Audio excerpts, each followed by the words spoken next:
বিশ্ব মোড়ল Donald Trump তার নৈশভোজে গুলির ঘটনা ঘটেছে। আমেরিকার ইতিহাসে এটাই কি প্রথম, নাকি এর আগেও ঘটেছিল? হ্যাঁ, এর আগেও ঘটেছিল। ঠিক ৪৫ বছর আগে এরকম একটা ঘটনা ঘটেছিল একই স্থানে, যেখানে গত রাতে ডোনাল্ড ট্রাম্পের নৈশভোজে গুলির ঘটনা ঘটল। এই গুলি কে করলো, কারা করলো, এর পেছনে ইরানের কোনো প্ল্যান আছে কিনা? ইরানের সর্বোচ্চ নেতা আয়াতুল্লাহ খামেনিকে যেভাবে ট্রেস করে ইসরায়েল আমেরিকা মেরেছিল, ঠিক সেভাবেই ইরান কোনো প্রতিশোধ নিতে চাইছে কিনা, যখন কিনা পাকিস্তানে ত্রিপক্ষীয় মিটিং বাতিল করে দেওয়ার ঘোষণা দিয়েছিলেন ট্রাম্প এবং সেই মিটিংটা ভেস্তে গেল। এই যুদ্ধের কি পরিণতি হচ্ছে, এর পেছনে ইরান রয়েছে নাকি ডোনাল্ড ট্রাম্পের বিরোধী দলের হাত রয়েছে? যিনি এই হামলার সন্দেহভাজন, যাকে ধরা হয়েছে, তিনি বিগত নির্বাচনে কমলা হ্যারিসের হয়ে কাজ করেছেন এবং কমলা হ্যারিসের নির্বাচনে ডোনেশন দিয়েছিলেন, এরকম তথ্যও আমেরিকার গোয়েন্দা সংস্থাগুলো দিচ্ছে। কি হলো সেখানে? যিনি ধরা পড়লেন তিনি কে ছিলেন, তার পরিচয় কি, কেন এই ঘটনা ঘটল, ৪৫ বছর আগে কি ঘটনা ঘটেছিল? চলুন একটু জেনে দেখি। ডোনাল্ড ট্রাম্পের দম্ভ কি চূর্ণ হচ্ছে তার নিজের দেশেই? সেই আলোচনাই করবে এই ভিডিওতে। থাকবেন পলিটিক্স টিভির নিয়মিত আয়োজনে।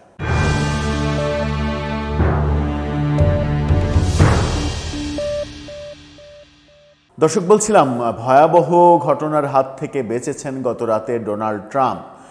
নৈশভোজে গুলির ঘটনা ঘটেছে এবং তাকে নিরাপদে সরিয়ে নেওয়া হয়েছে। সেখানে তার স্ত্রী এবং মন্ত্রিপরিষদের সদস্যরাও ছিলেন। কি ঘটেছিল সেখানে? যিনি ধরা পড়লেন এই অভিযোগে তিনি কে? গণমাধ্যম যেটা বলছে, প্রথম আলো শিরোনামটা দেখে নিন। সেখানে বলছে, ওয়াশিংটনে নৈশভোজে গুলির ঘটনায় আটক ব্যক্তি মাসের সেরা শিক্ষক হয়েছিলেন। অর্থাৎ এই ব্যক্তি পেশায় শিক্ষক, গবেষক, বিজ্ঞানীও বলা যায়, এবং তিনি মানে একজন সেরা শিক্ষক। এই শিক্ষক কেন ডোনাল্ড ট্রাম্পের মানে নৈশভোজে গুলি করবেন? তিনি সেখানে গেলেনই বা কী করে? আর তিনি সেখানে গেলে সেখানে আগ্নেয়াস্ত্র সাথে নিলেন কিভাবে? তার মানে ডোনাল্ড ট্রাম্পের যে নিরাপত্তা ব্যবস্থা, সেই নিরাপত্তা ব্যবস্থায় কি বড় ধরনের ত্রুটি দেখা দিয়েছে? এর আগে আমরা দেখেছিলাম যে সেই ভয়াবহ যে বিমান হামলা টুইন টাওয়ারে, আমেরিকার টুইন টাওয়ারে যে বিমান হামলা, সেই বিমান হামলা আমেরিকার সমস্ত গোয়েন্দা ব্যবস্থাকে বোকা বানিয়ে করা হয়েছিল। এবার ডোনাল্ড ট্রাম্পের যে ঘটনাটা ঘটল, সেই ঘটনায় কি আমেরিকার গোয়েন্দা দপ্তরের বড় ধরনের গাফিলতি রয়েছে? তার নিরাপত্তার দায়িত্বে থাকা বাহিনীর বড় ধরনের গাফিলতি রয়েছে? কিভাবে ধরা পড়লো, কে ধরা পড়লো, চলুন একটু দেখি। তার নাম কোল টমাস এলেন। যুক্তরাষ্ট্রের ওয়াশিংটনে হোয়াইট হাউসের সংবাদদাতাদের নৈশভোজে গুলির ঘটনায় সন্দেহভাজন ব্যক্তির পরিচয় শনাক্ত করেছে আইনশৃঙ্খলা রক্ষাকারী বাহিনী। ট্রুথ সোশ্যালে ওই ব্যক্তির ছবি আবার ডোনাল্ড ট্রাম্প নিজেই পোস্ট দিয়েছেন। তার নাম কোল টমাস এলেন। তার বয়স ৩১ বছর। তিনি যুক্তরাষ্ট্রের ক্যালিফোর্নিয়া অঙ্গরাজ্যের বাসিন্দা। সংশ্লিষ্ট দুটি সূত্র সিএনএনকে এই তথ্য নিশ্চিত করেছে। ওয়াশিংটনে হিলটন হোটেলে হোয়াইট হাউস করেসপন্ডেন্ট অ্যাসোসিয়েশন শনিবার রাতে এই নৈশভোজের আয়োজন করেছিল। মার্কিন president Donald Trump, first lady Melania এবং তার মন্ত্রিসভার সদস্যরা সেখানে উপস্থিত ছিলেন। হঠাৎ গুলির শব্দ পাওয়া যায়। ট্রাম্প, মেলানিয়া এবং মন্ত্রিপরিষদের সদস্যদের দ্রুত সেখান থেকে সরিয়ে নেওয়া হয়। সেই দৃশ্য আপনারা অনেকেই ভিডিওতে দেখেছেন যে কত দ্রুত তাকে সরিয়ে নেওয়া হচ্ছে, এবং সরিয়ে নিতে গিয়ে ডোনাল্ড ট্রাম্প আবার পড়ে গিয়েছিলেন। সেই নিচে থেকে আবার তাকে কোনো রকমে তুলে দ্রুত সরিয়ে নেওয়ার ঘটনা ঘটে। ঘটনার পর সামাজিক যোগাযোগ মাধ্যম ট্রুথ সোশ্যালে সন্দেহভাজন ব্যক্তির একটি ছবি প্রকাশ করেছেন ডোনাল্ড ট্রাম্প। সেখানে ওই সন্দেহভাজনকে খালি গায়ে মাটিতে উপুড় হয়ে থাকা অবস্থায় দেখা যাচ্ছে। সন্দেহভাজন ব্যক্তি নিরাপত্তা হেফাজতে আছেন।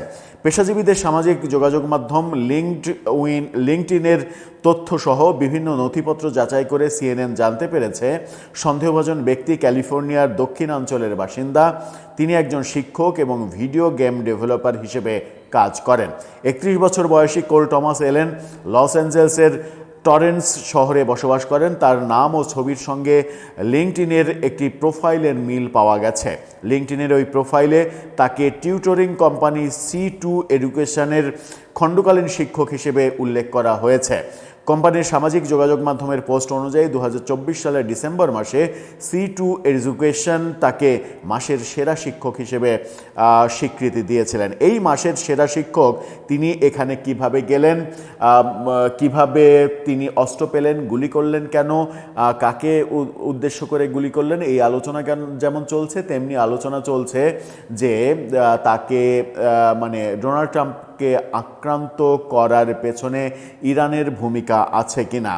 এই মানে ভদ্রলোক যিনি ধরা পড়েছেন তিনি কমলা হ্যারিসের নির্বাচনে মানে $27 সম্ভবত $27 ডোনেট করেছিলেন, এরকম তথ্য CNN তার ইনভেস্টিগেশনে পেয়েছে। $25। এছাড়া কেন্দ্রীয় নির্বাচনে অ্যালেন 2024 সালের অক্টোবর মাসে তৎকালীন ডেমোক্রেটিক প্রার্থী কমলা হ্যারিসের নির্বাচনী প্রচারণায় $25 অনুদান দিয়েছিলেন। এই মানে কমলা হ্যারিসের নির্বাচনে অনুদান দিয়েছিলেন, তার মানে তিনি কমলা হ্যারিসের দল করেন, ট্রাম্প তার বিরোধী দল। এখানে এই ঘটনার পেছনে কমলা হ্যারিসের দলের কোনো মানে সম্পৃক্ততা আছে কিনা, ইরানের কোনো সম্পৃক্ততা আছে কিনা, এই ব্যাপারগুলো এখন খতিয়ে দেখা হচ্ছে। ডোনাল্ড ট্রাম্পের ব্যাপারে ইরানের সম্পৃক্ততা থাকাটা অস্বাভাবিক নয়। যে কোনোভাবে মানে ইরানে আক্রমণ করার ক্ষেত্রে ইরানের মানে আয়াতুল্লাহ খামেনির খুব কাছের মানুষদের ম্যানেজ করে গোয়েন্দা তথ্য ম্যানেজ করা হয়েছিল, ইসরায়েল আমেরিকার সেই তথ্য ম্যানেজ করেছিল, এরকম কথা আমরা শুনেছি। এইবার ডোনাল্ড ট্রাম্পের ব্যাপারে পাল্টা কর্মসূচি হিসেবে ইরান এই ধরনের ঘটনা ঘটাতে পারে কিনা সেটা নিশ্চয়ই ট্রাম্প প্রশাসন খতিয়ে দেখছে। আমরা 45 বছর আগে একটু ফিরে যাই। 45 বছর আগে ঠিক একই যে আনন্দবাজার নিশ্চিত করছে, এই শিরোনামটা দেখে নিন। সেখানে বলা হচ্ছে ওয়াশিংটনের ওই হিলটন হোটেলেই 45 বছর আগে গুলিবিদ্ধ হয়েছিলেন মার্কিন প্রেসিডেন্ট রেগন।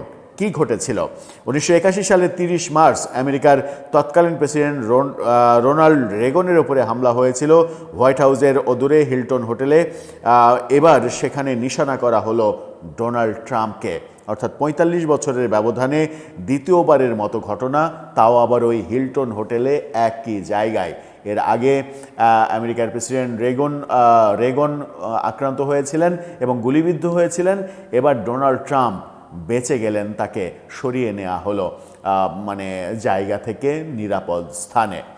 এই যখন অবস্থা তখন মানে অনেকেই সামাজিক যোগাযোগ মাধ্যমে লেখালেখি করছেন যে বিশ্ব মোড়ল ডোনাল্ড ট্রাম্পের চেহারা তখন মনে হচ্ছিল যে রাজ্যের যত মানে দুশ্চিন্তা, রাজ্যের যত অসহায়ত্ব, পৃথিবীর যত অসহায়ত্ব, সেই অসহায়ত্ব তার ওপরে ভর করেছিল।